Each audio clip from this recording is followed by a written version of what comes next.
they attack Pakistan.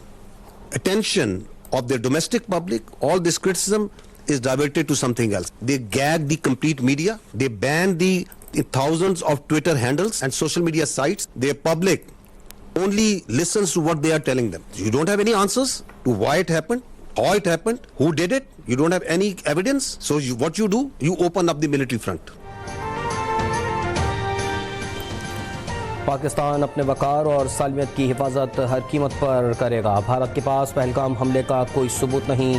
Bharat بچوں، خواتین اور عام شہریوں کو نشانہ بنا رہا ہے. کشمیری اور بھارتی شہریوں نے پہلگام واقعے کو انٹیلیجنس کی ناکامی قرار دیا.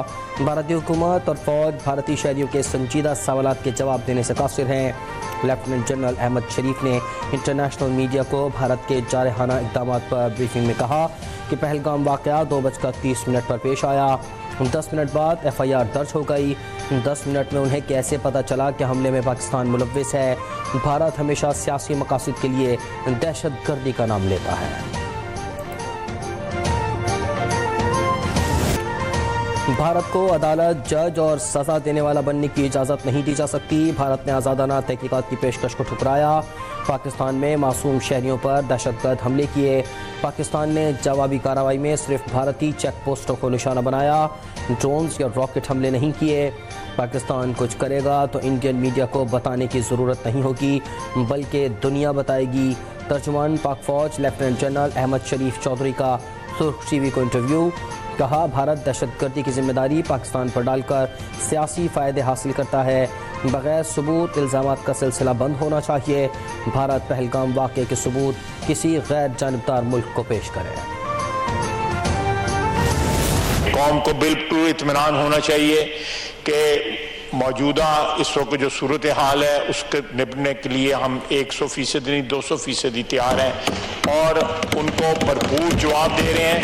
اور پاکستانی قوم کو جو ہے اطمینان ہونا چاہیے کہ اس وقت ان کو جس طرح عزائم ان کے انڈیا کے عزائم تھے ان کو ملیہ میٹ کیا جا چکا ہے.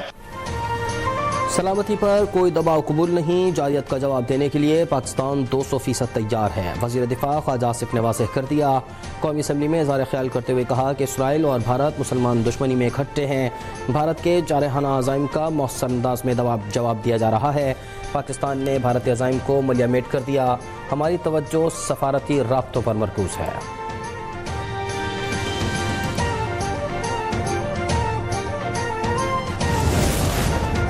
بھارت بین الاقوامی اداروں اور قوانین کی خلاف ورزی کر رہا ہے. عالمی برادری اپنے قوانین کی حفاظت کے لیے کردار ادا کرے. چیئرمین پیپلز پارٹی بلاول بھٹو کا چینی میڈیا کو انٹرویو. مطالبے میں کہا کہ جوہری ہتھیاروں سے لیس دو ممالک کے درمیان جنگ کا خطرہ موجود ہے. عالمی برادری مداخلت کرے اور بھارت کو جارحانہ اقدامات کا جواب دہ ٹھہرائے.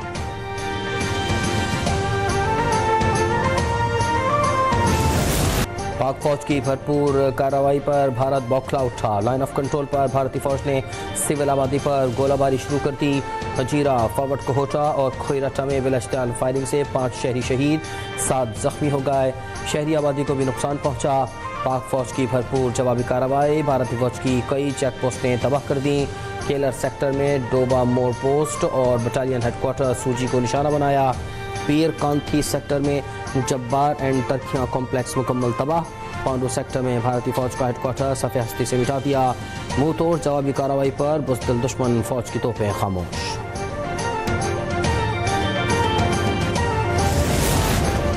سعودی وزیر مملکت برائے خارجہ کی دورہ بھارت مکمل کر کے پاکستان آمد. عادل الجبیر کی وزیر اعظم شہباز شریف سے ملاقات. پاک بھارت کشیدہ صورتحال میں کمی کے لیے کردار ادا کرنے کی یقین دہانی. عادل الجبیر کی وزیر خارجہ اسحاق ڈار سے بھی ملاقات. نائب وزیر اعظم اسحاق ڈار سے برطانوی سیکرٹری آف اسٹیٹ کا ٹیلی فونک رابطہ. اسحاق ڈار کی ڈیوڈ لیمی کو بھارتی غیر قانونی حملوں سے آگاہ کیا. کہا کہ بھارتی اشتعال انگیزی کے باعث بچوں اور خواتین سمیت معصوم شہریوں کی جانیں گئیں. بھارتی اقدامات سے خطے کے امن کو خطرہ ہے. حکومت پاکستان اپنے ملک کے استحکام اور دفاع کے لیے ہر دم تیار ہے. ڈیوڈ لیمی کی موجودہ صورتحال پر تشویش، کشیدگی کے خاتمے اور خطے میں امن کے لیے ڈائیلاگ کی اہمیت پر زور.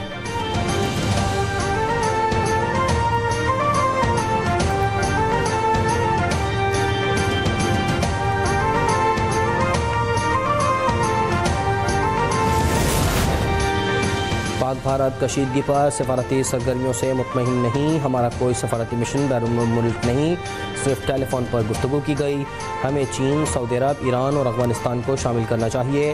مولانا فضل الرحمان کا قومی اسمبلی کے اجلاس میں خطاب، کہا اس وقت ایک ہی قومی بیانیہ ہونا چاہیے کہ شہری دفاع کے لیے ہر شخص تیار ہے۔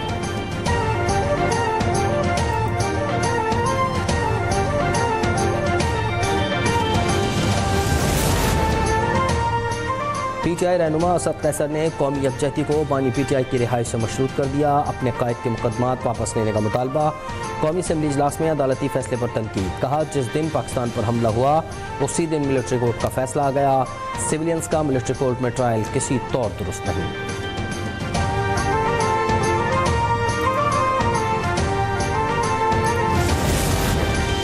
گودی میڈیا صحافت کے نام پر سیاہ دھبا بن چکا ہے۔ گودی میڈیا کے مطابق بھارت نے پورا پاکستان فتح کر لیا، پاکستان کے تمام شہر محفوظ ہیں، معمولات زندگی معمول کے مطابق ہیں۔ وزیر اطلاعات پنجاب عظم بخاری کا بھارتی میڈیا کے پروپیگنڈے پر رد عمل، کہا دنیا کا میڈیا بھارتی حکومت اور گودی میڈیا کا مذاق اڑا رہا ہے، 3 دن سے بھارتی فورسز پاکستان کی فورسز سے ذلت آمیز شکست کھا رہی ہیں۔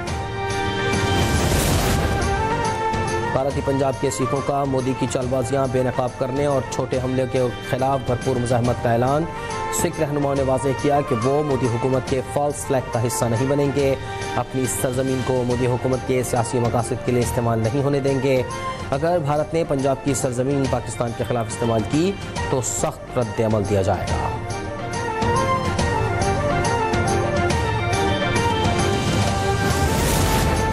بھارت کی سائبر دہشت گردی پر پاکستانی ہیکرز کا جوابی وار، آپریشن سالار کا آغاز، 4 بڑی بھارتی ویب سائٹس ہیک کر کے ڈیٹا حاصل کر لیا، ویب سائٹس پر پاکستانی قومی پرچم معاوضہ کر دیے، سوشل میڈیا پر آپریشن سالار ہیش ٹیگ ٹرینڈ کرنے لگا۔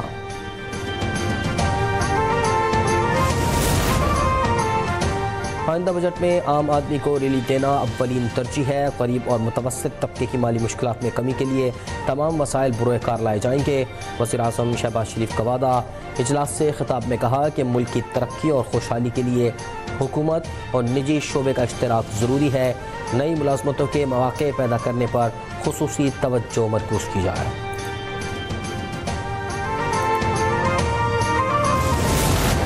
وزیر اعلیٰ پنجاب مریم نواز سے فن لینڈ کے سفیر کی ملاقات، باہمی تعلقات، تعلیمی اشتراک کار اور تجارت سمیت مختلف امور پر گفتگو، سفارتی تعلقات کے مزید فروغ کے لیے اعلیٰ سطح کے روابط بڑھانے پر اتفاق۔ مریم نواز نے کہا کہ پاکستان اور فن لینڈ کے تعلقات جمہوریت، پائیدار ترقی اور اختراع پر مبنی ہیں، باہمی احترام ہمارے مشترکہ اقدار کا حصہ ہے۔ وزیر اعلیٰ سندھ مراد علی شاہ نے کراچی میں پانی کی قلت کا نوٹس لے لیا، شہر میں آج سے پانی کی سپلائی ہر صورت شروع کرنے کی ہدایت، کہا کراچی میں پانی کی تمام پرانی لائنوں کی مرمت کی جائے، K4 منصوبے کی توسیع کا کام اپریل 2027 تک مکمل کیا جائے، فنڈز کا کوئی مسئلہ نہیں، سندھ حکومت تمام ضروریات پوری کرے گی۔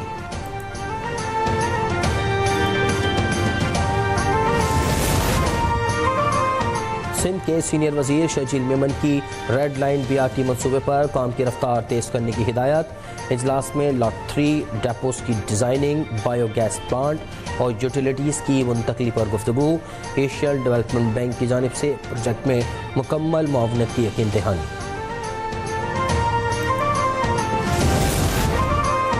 اپریل میں ترسیلات زر $3.2 ارب ریکارڈ، اسٹیٹ بینک کے مطابق مالی سال کے ابتدائی 10 ماہ میں ترسیلات 30% اضافے سے $31.2 ارب رہی۔ ترسیلات زر میں ریکارڈ اضافے پر وزیر اعظم کا اظہار اطمینان، کہا ترسیلات زر میں ریکارڈ اضافہ اوورسیز پاکستانیوں کی حب الوطنی اور ملک کی معاشی پالیسیز پر اعتماد کا اظہار ہے۔ کاروباری ہفتے کے آخری روز اسٹاک ایکسچینج میں زبردست تیزی، 100 انڈیکس نے 4 حدیں عبور کر لیں، مارکیٹ 3647 پوائنٹس کے اضافے سے 1,07,174 پر بڑھ گئی۔